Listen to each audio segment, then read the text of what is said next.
Hi everyone, welcome back to commerce की नगरी। जैसा कि आपको मालूम है, मैंने ये चैनल आपके लिए बनाए हैं। मैं इस चैनल के अंदर आपको डीके गोयल के अनसोल्ड क्वेश्चन करा रहा हूँ चैप्टर वाइज। तो हमारा जो आज का चैप्टर है वो हमारा चल रहा है general entry, books of original entry. Most important chapter है हमारे पास क्लास 11th के लिए। आज का जो क्वेश्चन है उस क्वेश्चन के अंदर हम बहुत सारे ऐसे कॉन्सेप्ट पढ़ेंगे जो हमारे लिए बहुत ज्यादा कंफ्यूजन क्रिएट करते हैं कि हम जब भी कोई चीज परचेज करते हैं और कैरेज पेड करेंगे तो कैरेज उस परचेज के अमाउंट के अंदर इंक्लूड करेंगे या नहीं करेंगे। और जब भी हम कोई चीज परचेज करते हैं और जो चीज परचेज कर रहे हैं उस एसेट्स का अगर हमें नाम गिवन होगा तो कैरेज की अमाउंट या कोई भी खर्चा उसके ऊपर करते हैं तो उसके अंदर इंक्लूड करेंगे या नहीं करेंगे। तो ये बहुत ज्यादा कंफ्यूजिंग क्रिएट करता है हम, और आज हम इस कॉन्सेप्ट को क्लियर करेंगे इस क्वेश्चन के साथ। तो चलिए स्टार्ट करते हैं। सबसे पहले आप अपनी बुक लें डीके गोयल और मेरे साथ साथ क्वेश्चन को करते हैं।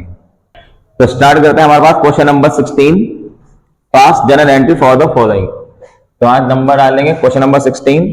सबसे पहले परफॉर्मा बनाएंगे, डेट,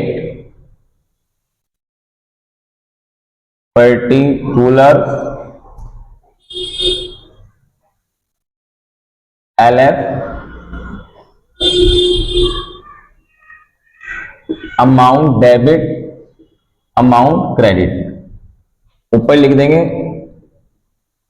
जर्नल एंट्री। फिर क्वेश्चन के अंदर हमारे पास ये नहीं बताया हमने किसकी बुक में एंट्री कर रहे हैं। मंथ दे रखा है हमारे पास जनवरी, क्या मंथ में लिख लेंगे हम जनवरी, डेट 5। तो पहली एंट्री है हमारे पास purchase good for cash 10,000 and spend 200 for their carriage. मतलब हमने गुड परचेज किए 10,000 के और उस गुड्स को जो भी हमारे पास ढोने का किराया दिया, जो हमने भाड़ा दिया वो दिया 200। तो हमारे पास गुड्स का नाम गिवन नहीं है तो हम एंट्री के अंदर कैरेज को अलग से शो करेंगे। कैरेज का लगता है भाड़ा, मतलब वो किराया जो माल को ढोने में हमने दिया। एंट्री होगी हमारे पास purchase account debit, carriage account debit to cash account. 10,000 purchase में, 200 कैरेज में एंड 10,200 कैश में। Narration being goods purchase. Next entry हमारे पास 10 जैन को हमने परचेज करी मशीनरी 50,000 की एंड स्पेंड करे 500 फॉर इज कैरेज। मतलब 50,000 की मशीनरी खरीदी और उस पर 500 रुपए किराया लगा, लाने में खर्चा हुआ हमारा। तो अब हमारे पास ये बता रखा है हमने क्या परचेज किया। जब भी हमारे पास जो हम परचेज करते हैं उस एसेट्स का नाम गिवन होगा तो जितना भी खर्चा उसको लाने में हुआ वो उसके अंदर ऐड कर लेंगे।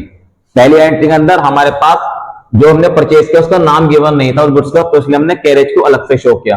लेकिन अब कैरेज को इसके अंदर ही मर्ज कर लेंगे। तो हम एंट्री करेंगे सिंपल मशीनरी परचेज करने की, machinery account debit to cash account.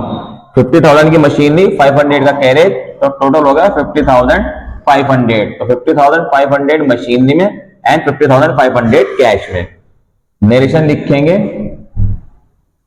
Being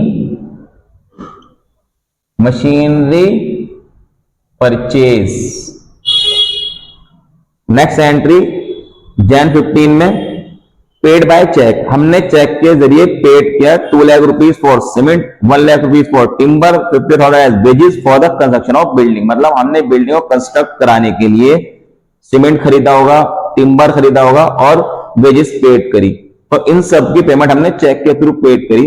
तो हमारे पास जितना भी बिल्डिंग मटेरियल है बिल्डिंग को बनाने के लिए जो यूज हुआ उसकी जब हम पेमेंट करते हैं तो सिंपल एंट्री करते हैं, सारी जो भी हमारे पास खर्चे हुए उन्हें मर्ज कर लेंगे, उन्हें मिला लेंगे और एक सिंगल एंट्री करेंगे जनवरी 15 में। तो सिंपल एंट्री हो जाएगी हमारे पास building account debit to bank account.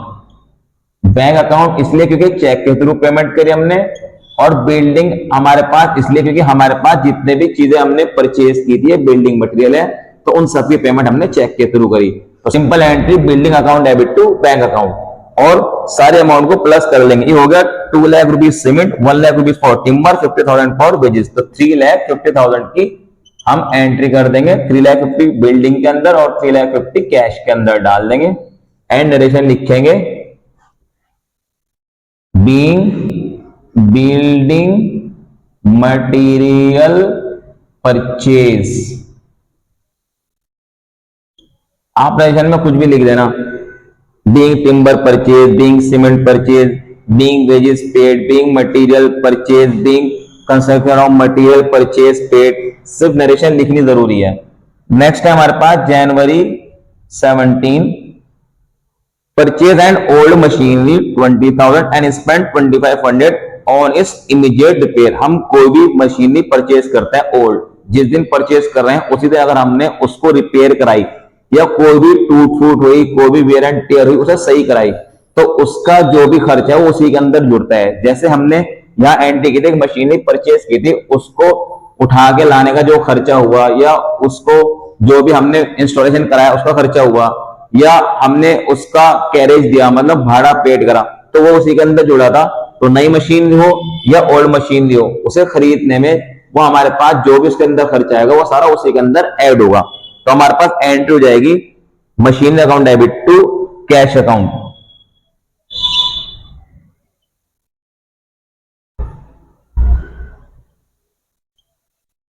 Machine है 20,000, 2,500 इमीडिएट रिपेयर है तो आ जाएगा 22,500। टोटल अमाउंट हमारे पास कैश में आ जाएगी और मशीनरी के अंदर आ जाएगी। नरेशन लिखेंगे being machinery purchase. Last entry जनवरी 20 की है हमारे पास 4,000 for repairing some other machinery. मतलब हमने कोई अदर मशीनरी को रिपेयर कराया, तो अदर मशीन रिपेयर कराएं या कोई मशीन रिपेयर कराएं, अगर वो नेक्स्ट डे या अनदर डे पे रिपेयर कराते हैं तो सिंपल एंट्री होगी repair account debit to cash account. Repair हमारा एक्सपेंसेस है, ऑल एक्सपेंसेस डेबिट में जाते हैं। Repair account debit to cash account. कितना खर्चा हुआ हमारे पास 4,000, तो 4,000 डेबिट में 4,000 क्रेडिट में। हमारा क्वेश्चन कंप्लीट। इसका हम टोटल कर लेंगे तो इसका टोटल आ जाएगा 4,37,200। नरेशन लिख देंगे बीइंग मशीनरी रिपेयर्स। तो एक बार क्वेश्चन दोबारा चेक कर लेते हैं। हमने गुड परचेज किया लेकिन गुड्स में क्या परचेज किया उसका नाम नहीं गिवन था, तो इसलिए हमने जो कैरेज है उसे अलग से शो करा। तो purchase debit carriage debit to cash. उसके बाद हमने एक मशीनरी परचेज की और उसका भाड़ा पेड किया, तो जितना भी खर्चा उसके ऊपर किया वो सारा उसके अंदर इंक्लूड होगा। पॉइंट होगी सिंपल मशीनरी टू कैश।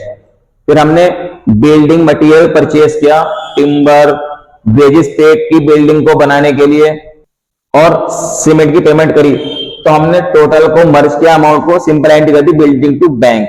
उसके बाद फिर हमने एक मशीनरी परचेज की और उसके ऊपर जितना भी खर्चा किया वो सारा उसके अंदर जोड़ दिया।